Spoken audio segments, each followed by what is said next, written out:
A civilian contractor is killed in an accident at Boone National Guard Center in Frankfort. A shooting in Georgia over the weekend kills a Kentucky State University football player. A new Kentucky law means if you've got young children, you might be doing some new booster seat shopping. I'll tell you why coming up.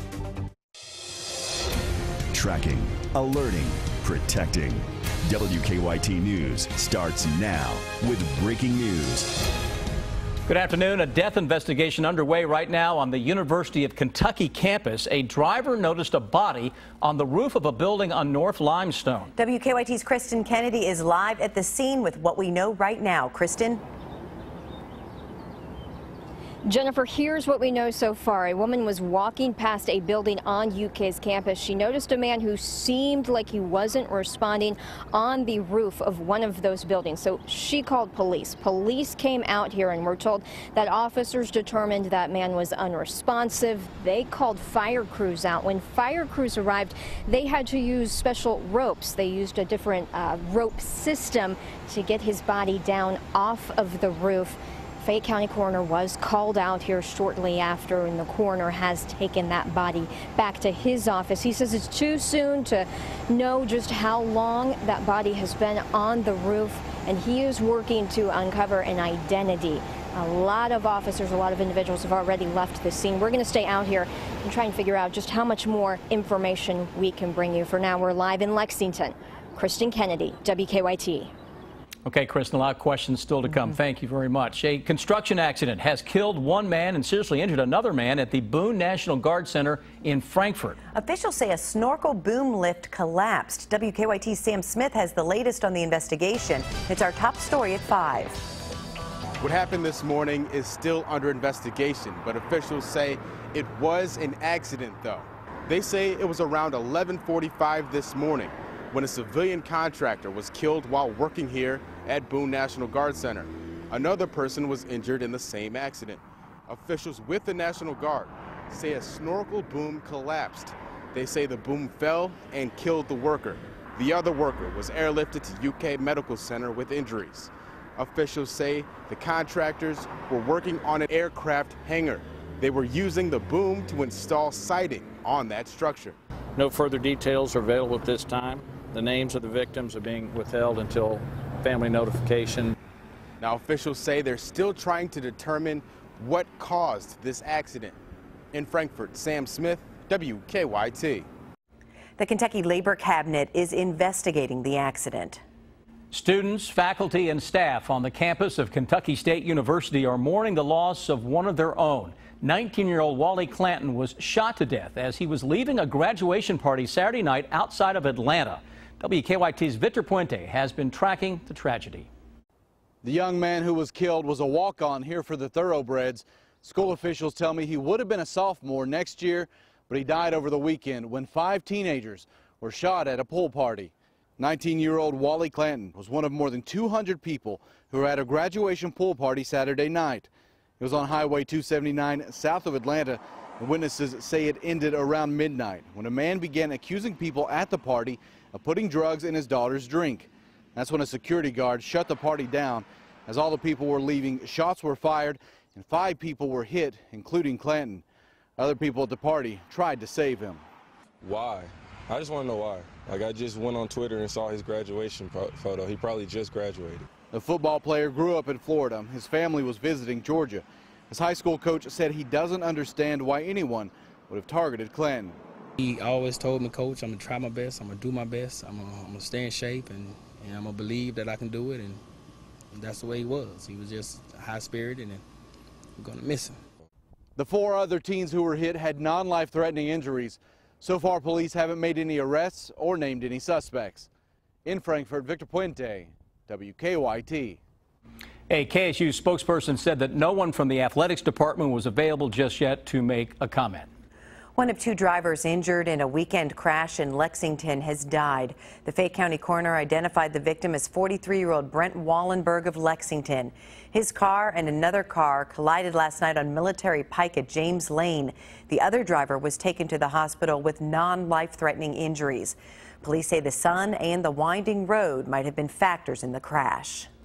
The heat and humidity seem to have stuck around to start off our work week. They sure have, and will they stick around for the rest of the week? WKYT Chief Meteorologist Chris Bailey is in the First Alert Weather Center. Chris? Yeah, pretty much more of the same. Seasonal heat and humidity, nothing we don't normally see around here for the summertime. And now we're getting some scattered thunderstorms out there as well. That's a sign of things to come. It's going to get stormy before the week is over. Let's look at temperatures. Talk about the steam before the storms. Upper 80s, right around 90 degrees into much of the area. Notice we're a little hotter across southern Kentucky. That's an area that hasn't had a lot of clouds and showers and storms like your neighbors to the north and northeast. Throw the humidity into the mix, gets you a heat index of 92 into Lexington. A little cooler, though, into eastern Kentucky. Live First Alert Defender lighting up some showers and thunderstorms. Maysville, Vanceburg, just south of Moorhead on top of Frenchburg.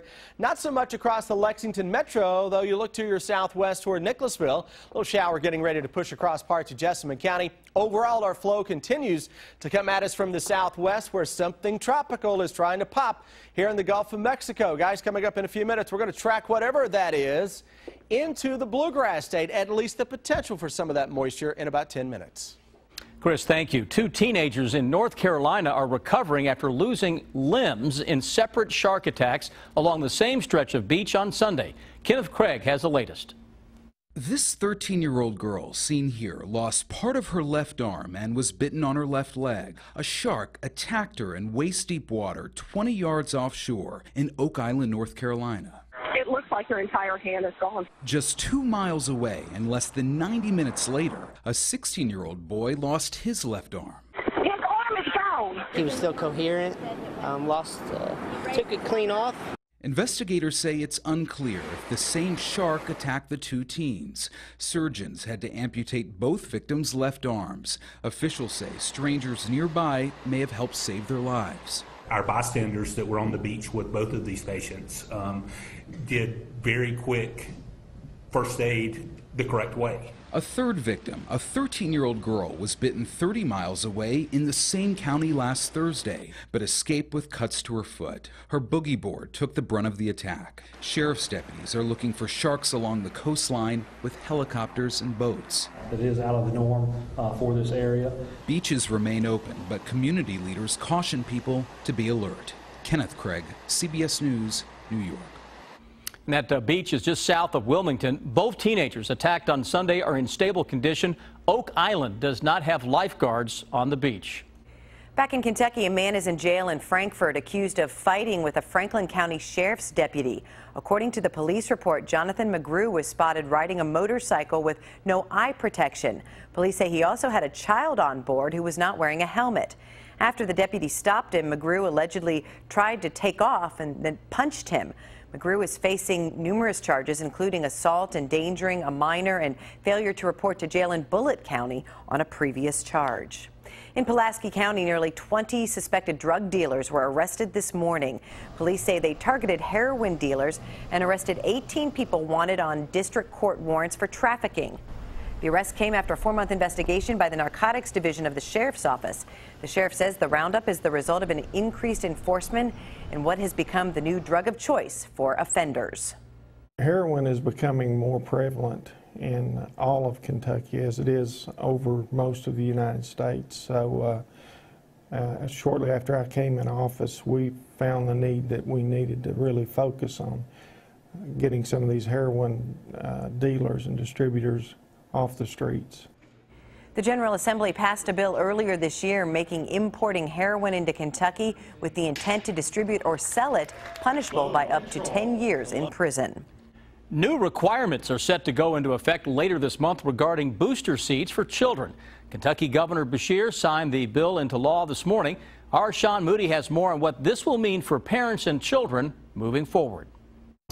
Doctors and nurses here at Kentucky Children's Hospital welcome that new law today. Legislators have been trying to get it passed for years. Supporters say it brings Kentucky in line with 31 other states.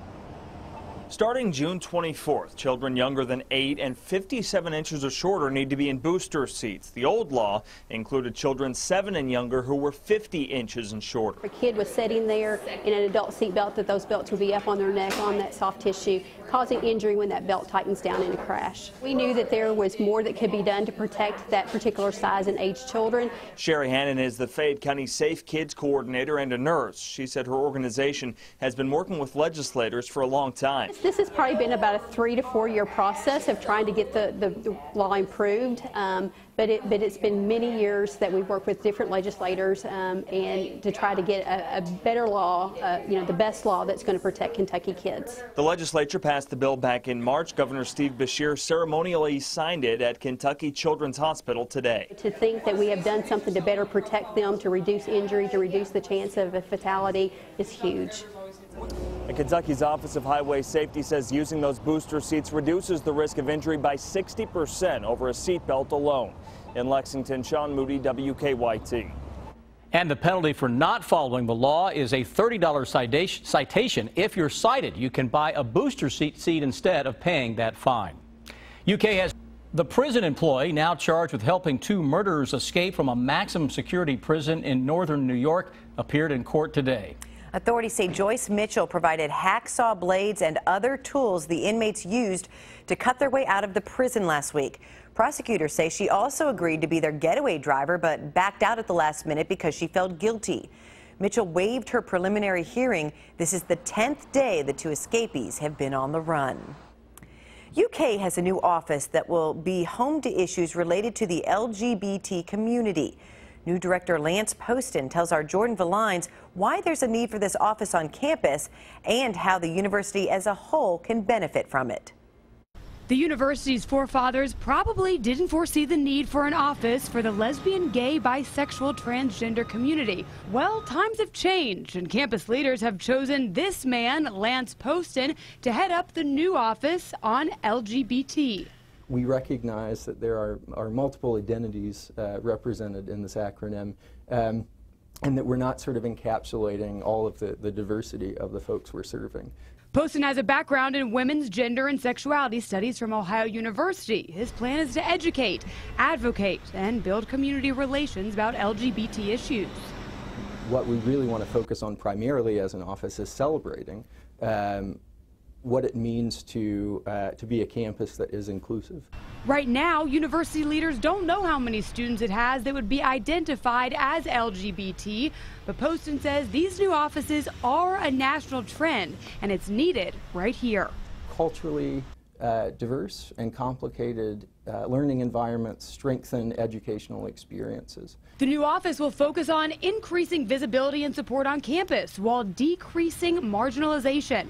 He's been here for a month and has already collected a small sample size. So far, he likes what the data shows. This is a place that has a very unique culture. At UK, Jordan Valines, WKYT. During the summer, Poston plans to do a lot of listening from the LGBT community to find out exactly what their needs are. It's time for better living, health, education, and consumer news that impacts your life. These days, just about everyone carries a mobile phone. A new app could use those phones to save lives. It sends a message to someone certified in CPR if there's an emergency. Holly Friffer has details of a new study that shows the app could save lives. When someone suffers a heart attack, they need medical attention fast. If no one nearby knows CPR, every second that goes by until an ambulance arrives puts the patient in more danger. Researchers in Sweden came up with a plan to increase the chances of survival. They developed an app that alerts volunteers with CPR training within a 3-mile radius when there's an emergency. The alert goes out when an ambulance or police are dispatched, and a CPR-trained volunteer can react. The app uses a mobile phone positioning system similar to those Friend Finder apps. In a study of the app's effectiveness, the SMS Lifesaver program brought help from those nearby before emergency crews 30% more often than when the app was not used. A related study found 10% of patients survive at least 30 days following their cardiac arrest when volunteers were called to help. Only 4% survived when volunteers were not able to help before paramedics arrived. The SMS Lifesavers app is not available to the public yet, just those involved in the study. For today's Health Minute, I'm Holly Furfer. Both studies are published in this month's edition of the New England Journal of Medicine. A new survey suggests Amazon is the best U.S. company in terms of reputation. The Reputation Institute firm surveyed Americans about companies and industries. The companies were judged on things such as innovation, workplace, and delivering expectations. Amazon scored the highest with just over 84. Other companies doing well included Kellogg's, Lego, and Fruit of the Loom. McDonald's did not do so well, getting just a 55 on the survey. How about having a beer and getting your vegetables at the same time? A craft brewer and a vegetable grower in Australia have teamed up to make carrot beer. The beer is made of 16% carrot juice. There's another beer produced in the area that's made of finger limes.